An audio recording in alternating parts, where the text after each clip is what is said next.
అందరికీ శుభోదయం. మార్చి 29, 2026 మదనపల్లి, కలికిరి మరియు అనంతపురం మార్కెట్ సంబంధించిన సమాచారం. ముందుగా కలికిరి మార్కెట్ విఐపి మండి అధినేత అక్బర్ గారు ఇచ్చిన సమాచారం మేరకు నిన్నటితో పోలిస్తే ధర పెరిగింది. ఇక ధరల విషయానికి వస్తే ఈ పొడిక అన్ క్వాలిటీలు మినహాయిస్తే 70, 80, 90 ఇవన్నీ మీడియం క్వాలిటీ టమాటాలన్నీ ₹100 దగ్గర నుంచి 110, 120, 130 టాప్ అండ్ టాప్ ₹140. మొత్తం మీద చూస్తే క్వాలిటీ టమాటాలన్నీ ₹100 దగ్గర నుంచి 140, మీడియం క్వాలిటీలు ₹60 దగ్గర నుంచి ₹90. టుడే కలికిరి మార్కెట్ టమాటా small boxes only quality tomatoes ₹100 starting rate, ₹140 ending rate. ఇక మదనపల్లి మార్కెట్ దిగుమతి విషయానికి వస్తే రైతు మిత్ర పీవీఎస్ మండి అధినేత వెంకటేష్ గారు ఇచ్చిన సమాచారం మేరకు వారి మండికి మాత్రం ఇవాళ దిగుమతి తగ్గింది.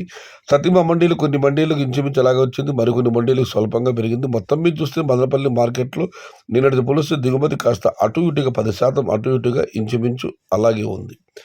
ఇక అనంతపురం మార్కెట్ విషయానికి వస్తే అనంతపురం మార్కెట్లో దిగుమతి పెద్దగా రావడం లేదు. ఒక 3,000, 4,000 బాక్సులు మాత్రం వస్తున్నాయి. అవి కూడా అక్కడ ఉన్న లోకల్ వ్యాపారస్తులు కొంటున్నారు. ఎగుమతులు ఏమీ లేవు. ఇది అనంతపురం మార్కెట్ సంబంధించిన సమాచారం.